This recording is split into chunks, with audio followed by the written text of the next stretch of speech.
Okay, students, here is another video where I explain you some numericals.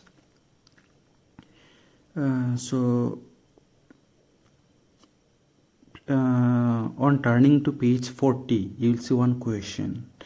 Question number 2.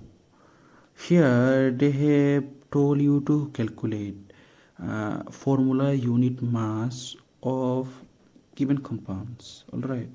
So in this question, they're telling you to calculate formula unit mass of ZNO, this one, then Na2O, this one, and K2CO3. Okay, these three you have to find. What do you have to find? Formula unit mass. That's very easy. So what they have given, they have already done 50% for you. Okay, so given atomic mass of zinc is this much, atomic mass of sodium is this much, potassium is this much, carbon is this much, oxygen is this much. Now what you have to do, you just have to put these values here. So see, formula unit mass of zinc oxide, you can see in zinc oxide, zinc and oxygen is there, and they've clearly given this. You see zinc here, oxygen here. So you just need to bring the 16 16. So what you have to do, in zinc oxide, how many zinc is there? You can see 1. So 1 into atomic mass of zinc plus 1, how many oxygen? 1. So 1 into atomic mass of oxygen. Now what you have to do, 1 into atomic mass of zinc is 65.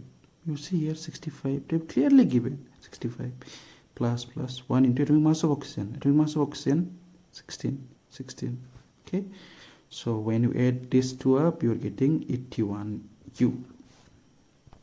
Okay, then again formula unit mass of sodium oxide, same logic, just bring it from their values, and you see how many sodium, how many oxygen, you will get the answer.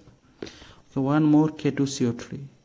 So in K2CO3, what are different elements? Potassium. For potassium they have done, you see this one, then carbon and oxygen, so you just need to say, okay, it's just like the one that you did earlier. All right, okay, so this question is simple. Now in next question we'll be doing about Avogadro's number. Okay, now we'll study about mole concept. You'll know what exactly is this mole. Basically, when we think of mole in simple language, we think like this mole is nothing but the one which we see in our face, neck, on our body, isn't it? The blackish one. But in science, we don't call that as mole is not that one.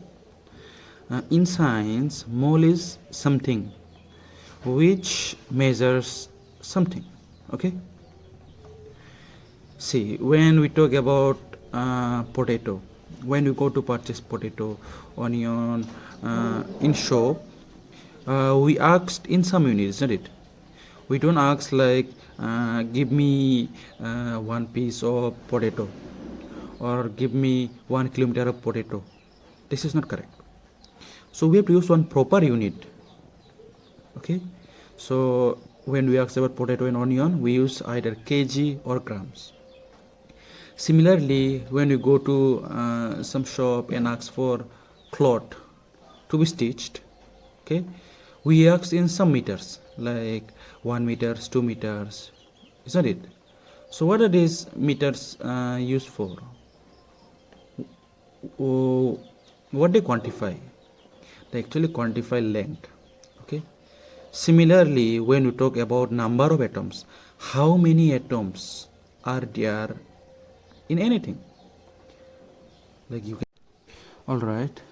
Then next, as you can see, 6.022 into 10 to the power 23. We call this number as Avogadro number. Okay. And when we are measuring this number, okay, then for that we give a name as 1 mole. All right. Now when I say there is 1 mole of water. 1 mole of water. That means in that 1 mole of water, this much water particles are there. Okay, I'm talking about only 1 mole. So in 1 mole of water, this much particles are there.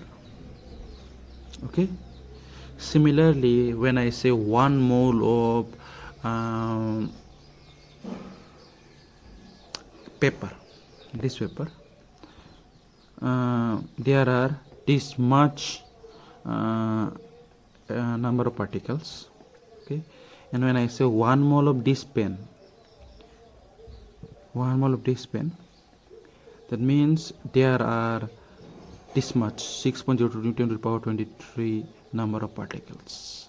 And I've shown you yesterday in class how many zeros are there. There are 21, there are 22, 23 zeros. Okay, so this number is very very big. It means in this pen, in single mole, there is that much number of atoms. So see how small atom could be, right? Okay, and you also have to learn one thing. When we talk about 1 mole of water, you have to calculate their molecular mass. Okay, when you calculate their molecular mass, what are you getting? You see, forget about 1 mole part, then just focus on this water.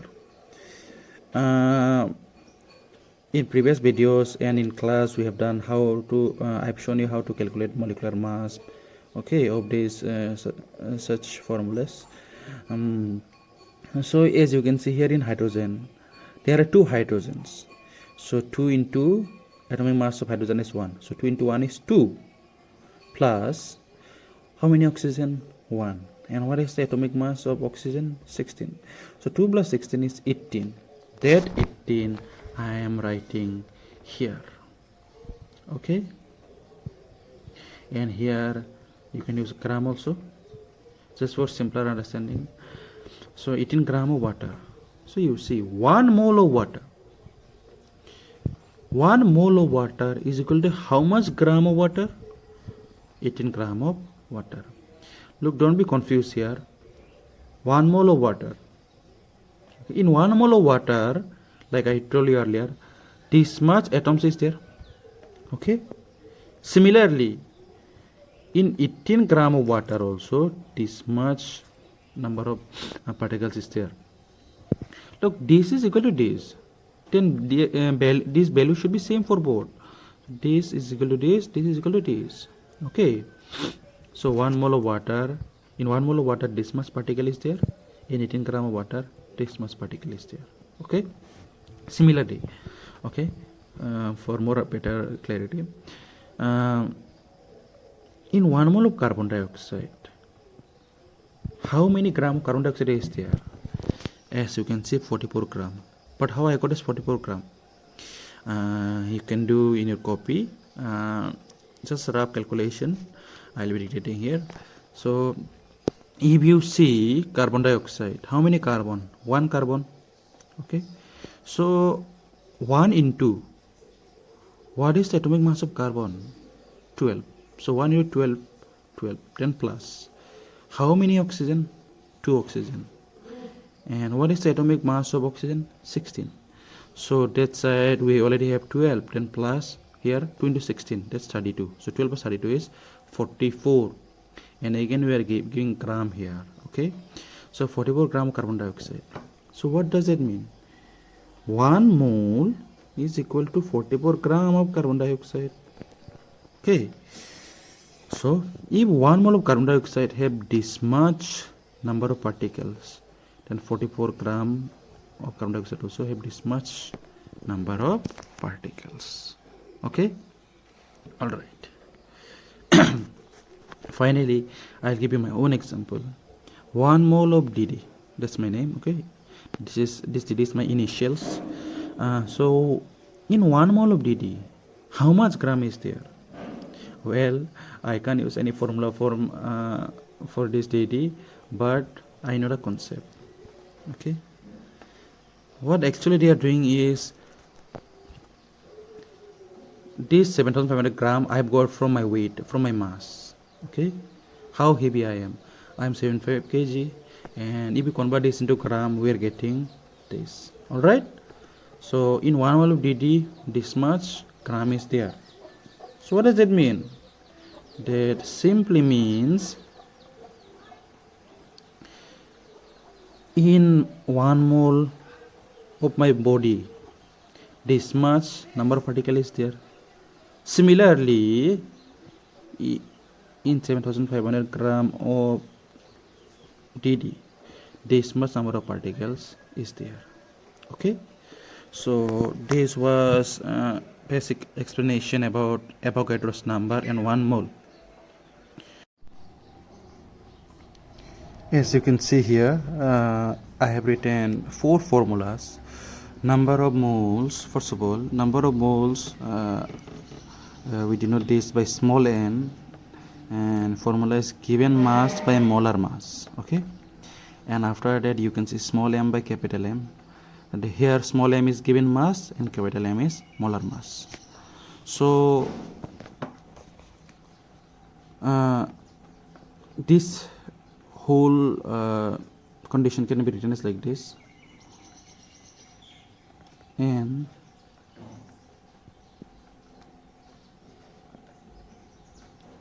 equal to small m by capital M. Okay, and number of moles, again this is this and this are same, so small n. Then given number of atoms or particles, given number of atoms or particles by Avogadro number. So remember that number of atoms or particles is denoted by n, and Avogadro number denoted by n0. In higher class you'll call this n0, but here you can call like n0. Okay, and here mass comma m, this is simple, and this is normal mass. Okay, so what's the formula for this? So formula is molar mass, capital M. You've already given capital M for molar mass, you see, and number of moles, small n. Okay, all right. Then number of atoms, capital N. You can clearly see here number of atoms or particles. So you've given capital N, so capital N. All right. So what is the formula? Given mass into Avogadro number by molar mass. N is n, given mass again small m, Avogadro number. Here you see n0 and molar mass m. So you might be wondering where all these formulas came. This actually came from that one. All right. Okay. So number of moles we denote by small n. So you can see number of moles, small n. Mass, normal mass, we denote by small m. You see where given mass small m, then given mass small m. Next, molar mass is capital M, as we have clearly seen here. You see. Okay. Then next, number of atoms n. You can clearly see here.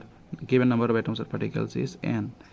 Even here also number of atoms is n.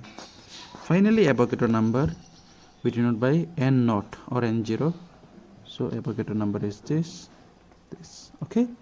So you have to understand these designations and this formula. All right. Okay then.